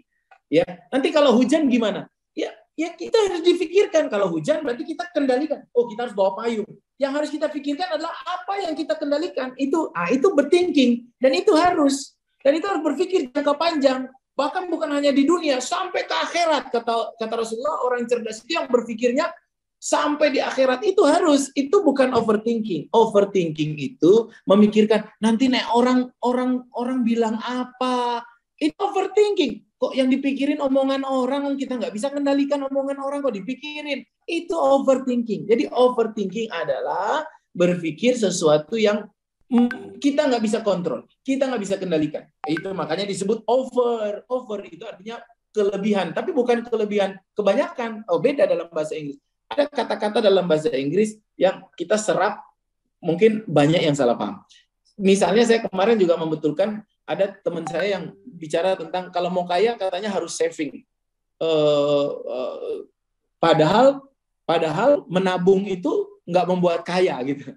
Saya bilang saving dalam bahasa Inggris itu kalau diterjemahkan ke bahasa Indonesia bukan menabung. Saving itu artinya hemat. Kalau mau kaya harus saving, harus hemat, harus nggak boleh kita cost-nya berlebihan. Benar. Jadi saving itu bukan berarti nabung, saving itu hemat. Sama seperti overthinking. Overthinking adalah berpikir tentang sesuatu yang nggak bisa kita kendalikan, yang menghabiskan energi kita, membuat kita drown energi kita, semangat kita jadi hilang. Akhirnya kita jadi nggak melakukan apa-apa karena kita memikirkan apa kata orang, nanti apa pikiran orang. Thinking. Tapi kalau berpikir detail, berpikir ke depan, berpikir rencana, itu harus, itu wajib. Nah, dan itu membuat kita itu membuat kita lebih well prepared. Jadi kita persiapannya jadi lebih bagus karena kita berpikir lebih komplit, lebih menyeluruh, komprehensif. Itu. Jadi berpikir banyak boleh, berpikir berlebihan nggak boleh. Gitu ya. Suaranya Mas Aris belum. Ya, ini menarik sekali karena ini hal-hal fundamental, Coach. Hal seperti ini ya, soft skill seperti ini. Kadang ketika kita bicara sama teman-teman pengusaha gitu, Coach, banyak itu kita selalu bicara tentang teknis ya, hard skill-nya gimana gitu. Padahal soft skill seperti ini yang istilahnya intangible ya, yang nggak bisa disentuh, sesuatu yang mindset dan sebagainya, justru hal seperti ini yang menjadi penentu keberhasilan dalam bisnis kita gitu. Sukses itu 80% mental dan mindset, 20% skill. Jadi ada orang bilang sama saya gini, Coach ajarin cara jualan dong. Saya bilang, bisa saya ajarin cara jualan, emang mau buat apa? Biar saya bisa kaya, bisa punya banyak uang. Saya bilang, kaya banyak uang itu bukan soal skill, itu soal mental dan soal mindset.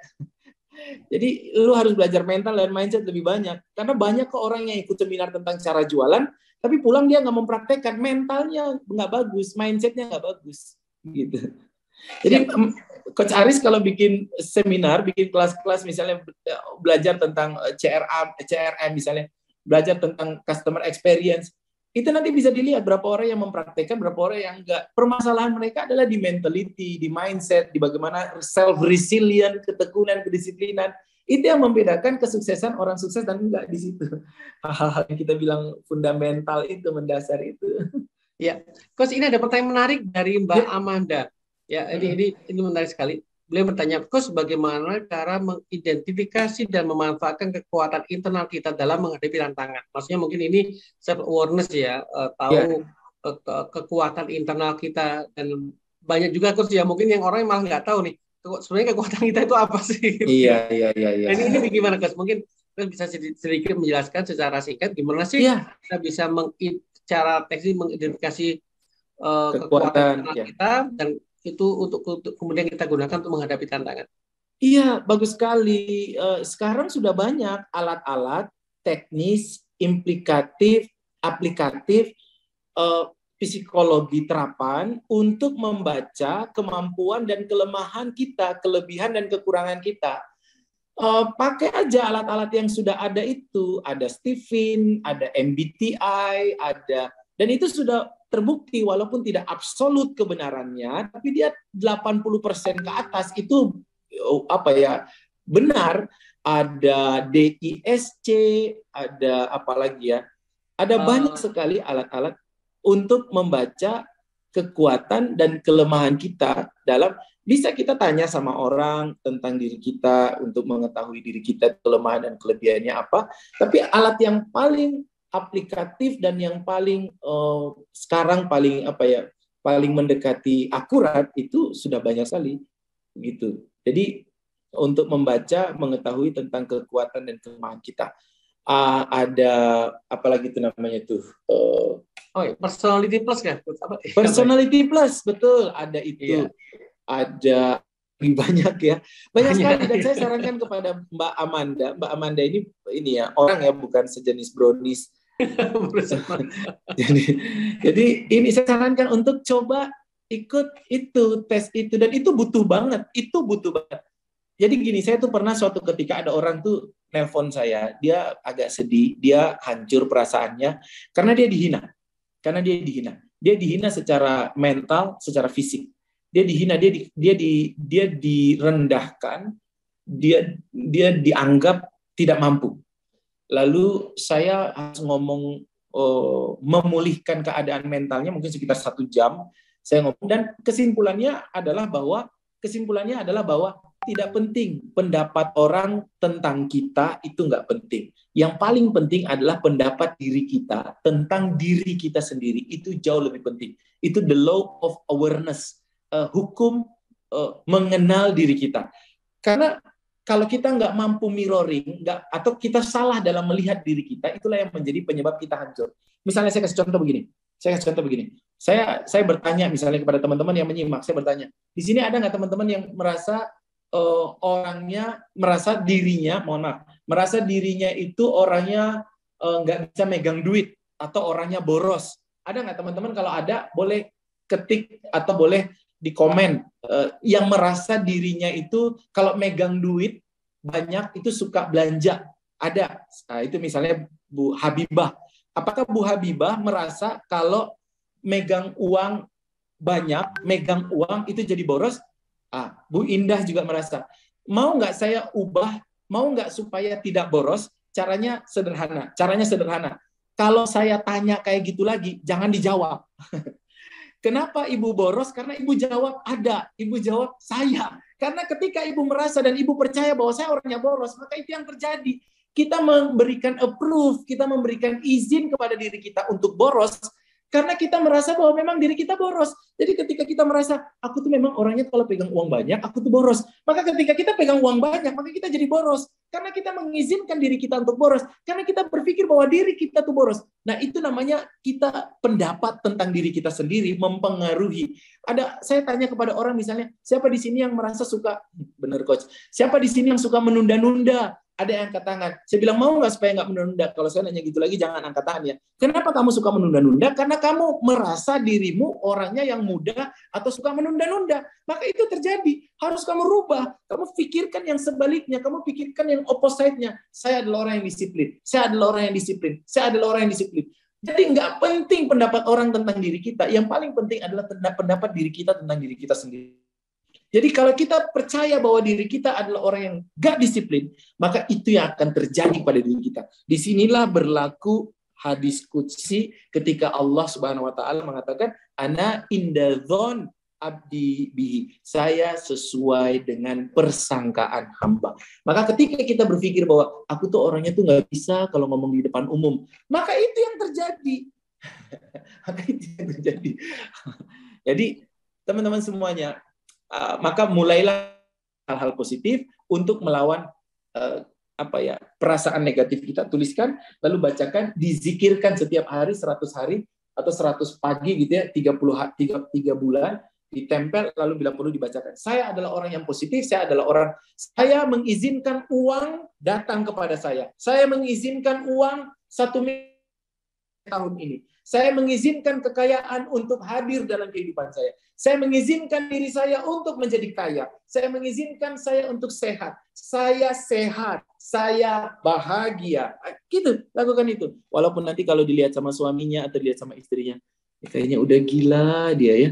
Habis ikut seminar apa? Habis ikut Zoom apa nih anaknya gitu. Gitu. Iya.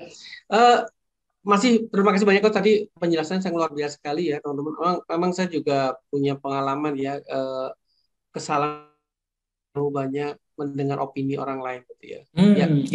Harus diterima karena kita bukan orang yang beban. Kita berusaha menerima feedback positif ya memang itu adalah voice, itu adalah Iya, iya, kebenaran yang memang positif bagi iya, kita. iya, iya, Dan juga iya, memang iya. kita tentu dalam agama kita kan harus saling watawasau bil haq watawasau bis sabr. Artinya kita memang harus Betul, menerima nasihat. Tapi benar teman-teman Kak. tidak gitu. Yang diterima itu nasihat dan feedback. Aduh, jangan deh gitu. Itu capek kan kalau kita mendengarkan opini orang. Artinya kita Iya. harus juga bisa membedakan mana itu voice, mana itu noise ya. Yang Oke. voice itu kita dengar, yang noise yang yang gitu-gitu ya kita skip aja lah. Yes. Sama yang positif-positif, positif gitu. Wah, keren, keren, Gitu. keren, keren, keren. Luar biasa. Motor saya, Coach. Iya, kita gantian. Oke, Coach. Ini jam berapa ini? Udah jam 10. Udah jam tidur. Ini teman-teman yang di Wita, siapa yang waktunya Wita? Ya, di sini ada yang bukan Indonesia Barat. Yang Iya, jam ada 11. yang di Ambon, Makassar mungkin ya. Ya di Ambon, di Makassar. Oke. Oh, itu. Mungkin ada ya dan pas di Bali dia. Oh, Bali dia ya. Salam Bali dia. Ini Bali dia ini teman Facebook saya mudah-mudahan. Oh, iya. Baik, Coach. Wah, Masya Allah ada Mbak Andi Nurbaya dari Makassar. Oh, Mas Syarif Makassar. Baik, Coach, ini kita kasih kesempatan saya baca satu pertanyaan lagi atau langsung closing statement nih, Coach? Closing statement aja biar penasaran. Closing statement, iya. Biar kurang nanti biar kita japakan lagi, Coach. Oke. Pintra di Papua. Ini salah satu materi yang luar biasa ya teman-teman. Betul-betul materi-materi soft skill seperti ini kadang itu malah menjadi penentu banyak menjadi tadi Coach bilang 80% tadi itu. Jadi mungkin kita kasih kesempatan Coach untuk bisa wrap up lebih closing statement ya. Baik. Untuk materi kita hari ini tentang self resilience. Yang mudah-mudahan bisa menjadi bekal utama buat teman-teman untuk menemukan bisnisnya masing-masing. Monggo silakan, Coach. Baik, terima kasih Coach Aris yang sudah memberikan saya kesempatan, dan ini adalah sebuah kebanggaan bagi saya bisa hadir di Evapora di hadapan teman-teman semuanya. Saya mendoakan mudah-mudahan teman-teman semuanya diberikan kekuatan oleh Allah Subhanahu wa taala untuk bisa selalu disiplin, untuk bisa selalu tekun. Tidak ada satupun kesuksesan yang bisa kita dapatkan teman-teman tanpa kedisiplinan. Disiplin dan ketekunan adalah kunci pondasi awal utama kita untuk sukses. Maka siapapun yang tidak bisa disiplin, maka tidak akan pernah sukses. Kalau kita memudah-mudahkan, kalau kita melembut-lembutkan diri kita, kalau kita melembut-lembutkan, maka kita akan merasakan dunia itu begitu keras. Tapi kalau kita keras terhadap diri kita, maka kita akan merasakan dunia ini akan jadi lembut kepada diri kita. Saya yakin kita pasti sukses. Saya yakin kita pasti berhasil. Template-nya kita itu pasti berhasil, pasti sukses selama kita benar, selama kita disiplin, selama kita tekun, selama kita terus melakukan apa yang sudah kita rencanakan dengan baik. Kalau kita melakukannya, kita pasti sukses. Kalau hari ini kita ada yang tidak sukses, kalau hari ini ada yang tidak berhasil, itu pasti ada yang salah. Kita nggak disiplin, pasti kita kurang tekun, pasti kita nggak melakukannya dengan benar. Saya mendoakan mudah-mudahan kita semuanya menjadi orang yang disiplin, kita menjadi orang yang tekun, kita punya self-resilience sebagai bahan bakar, sebagai dasar, sebagai karakter utama yang akan membuat kita menjadi orang yang berhasil, sukses dunia akhirat. Sampai ketemu lagi di acara-acara berikutnya, atau mungkin di event-event selanjutnya. Senang sekali hari ini saya Fitra Jaya Saleh bisa menemani teman-teman semuanya. Saya mendoakan mudah-mudahan semuanya sukses.